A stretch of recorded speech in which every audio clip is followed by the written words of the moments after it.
G'day. So we're back for the second part of this set of videos in Southeast Asia. And if you want to see the first episode or some of my others from Australia or West Africa, I'll throw up some links somewhere around here. And in description, whatever, you know where to find them. So we'll just jump straight in, start off strong, and we're going to look at these homemade custom toolboxes or gang boxes or whatever you want to call them really. It's up to you. This first box is your classic design. It's a big old rectangle, Rio for a handle, some old channel for an inner shelf, timeless classic just made out of all different bits of scrap steel. This next box, it's very similar. I like the nut and bolt hinge system that they've implemented. They've got a lifting lug on the side, and again, it's gone for a nice shelf inside. A box like this, if you bought it at a big box store or anywhere like that, will set you back quite a fair bit. In reality, it's just storage, so these do more than well enough. Now what we have here is the bee's knees of homemade storage. We talk about big box stores, they've got something coming for them. When I first came across this, I had a huge smile and I was like, I couldn't help but ask people, like, who made these? And everybody said, they're bloody rippers, aren't they? No one was quick to tell who made them, but everyone was quick to say that they thought they were awesome. There was about 10 or so of these made and dispersed amongst the different crews alongside. They're all same but different. They had lockable lids that open from some sort of hinge, either made from Rio or bolts, overlapping plate or similar scrap metal to both seat the lids and make a little bit of like IP protection or something along those lines. They had stabilizing legs, doubled as forklift tine slippers for when you need to lift it up. Makeshift locks of all different persuasions, made from stuff like U-bolts, old ratchet straps, or any other old buckle type material that looked less needed where it was at the time that they found it.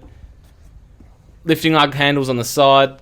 These came in many formats, some braced all the way down to the bottom for support, others just had enough on the side so a couple blokes could move her around, but they all did the job they needed to do.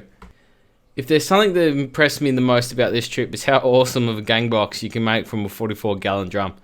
I can see these sort of things finding their way into the big box stores, being sold alongside, you know, your washing machine, wood burners, and your barrel barbecues that people buy for that rustic effect on their patio for stupid amounts of money. Like, this is right up that area. People buy them like, oh, I put all my outside pillows in it because it's rustic and it looks cool.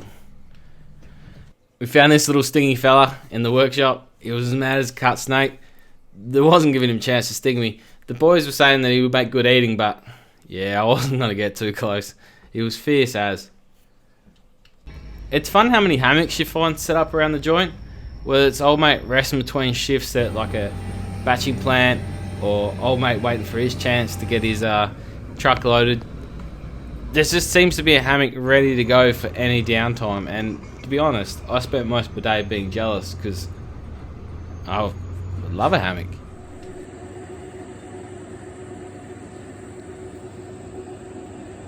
Shovels, picks, and any other digging tools are always something that never looks like the one you found beforehand. Like, each one is a little bit different than the one that came before it. I swear, if you rock up with like 6 brand new shovels, the second you turn your back, there's one left, a couple with new improvised handles, and 2 made out of completely scrap material, and who knows what happened to the original 6. But they all get the job done, they all work out quite well, and it's quite genius. This one's just flared out pipe. Flared out pipe, make a shovel, make a scoop, and you're off. It's pretty good. I'll make another appearance of Rio for this hoe. Literally, if you can think of it and there's an ingenious way to create some sort of digging tool, it's already been made. And it's pretty good because if you need to make a quick hole, dig a quick trench, move a bit of dirt, you look around and there's normally something that's going to help you either level it off or start, you know, like it's not far away to make a hole.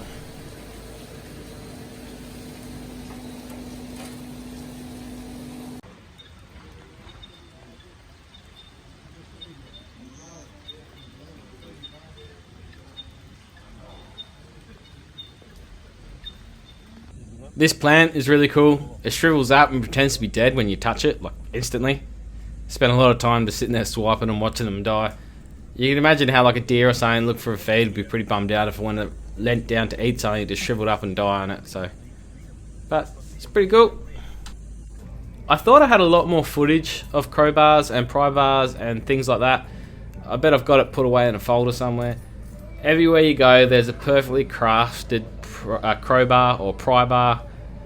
I assume it's all just made out of oxys and bent around perfectly, but the workmanship, they look brand new, they're awesome. I can't get enough of them. What we have here is 3 cranes all joining forces to make one big gantry crane. This video is brought to you by SafeStyle. The world-class safety glasses. They're rated in Australia and the US now. They're just cool safety glasses. You don't look like regular speed dealer when you're wearing them.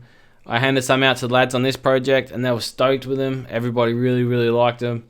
They're currently running a golden set of glasses promotion, so if you feel like Charlie, you know, you can win a whole lot of cool stuff. If you're any way interested, you should definitely check them out. I got a link down below.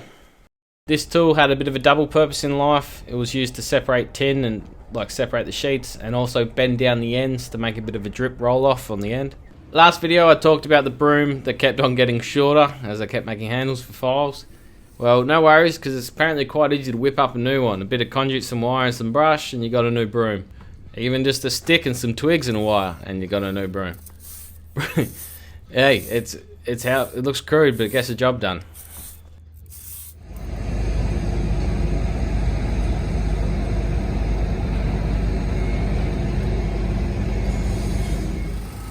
Did somebody order a pizza? How's this little fella doing donuts in the freshly poured concrete? Just whipping nuts. It's like when you see the chicken or the kid already walk through, but in this case it's only a little bug and it doesn't really matter. This fella had me fooled for a while until I started thinking, how did a leaf get all the way up here? I was working on top of a crane. And I was looking at it for a bit and then I realised this is a cricket thing. And I touched him and then he stood up and yeah, he flattened right out like a leaf. You can imagine how this helps out living out there in the jungle, because he looks like cricket now, but a minute ago he looked exactly like a leaf. This is like a bung arrow. We get these in Oz. I don't know what they call them here. Big lizard dude. He was making these live mission to try and get me to drop my motorbike on this corner. He used to run out me, you know, a couple times a day. Today I finally managed to spot him from a distance, pull over and film him for a little bit before he bailed on me. But yeah, he's a big boy. Real big boy.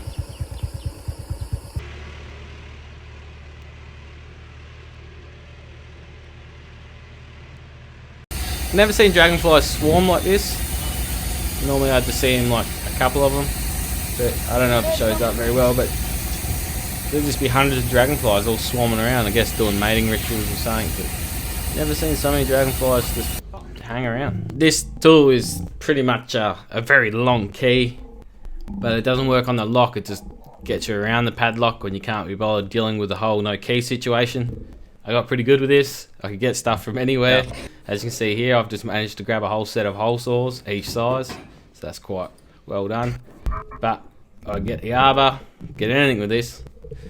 Slide a whole box over, reach in. Pretty much one of the most handiest tools, and it was a custom job.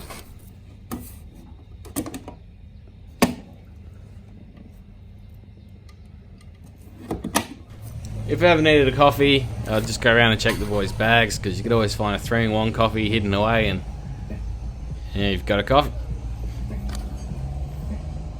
So that's going to be it for this installment. I hope you enjoyed it, and if you're still here, thanks for watching the whole way through. Next installment's going to include a look at the Maruka, one of my favourite site vehicles I've ever seen yet. Essentially just a tank, but also a dump truck, so it's like a dump truck tank. It's probably less tanky. It's just cool.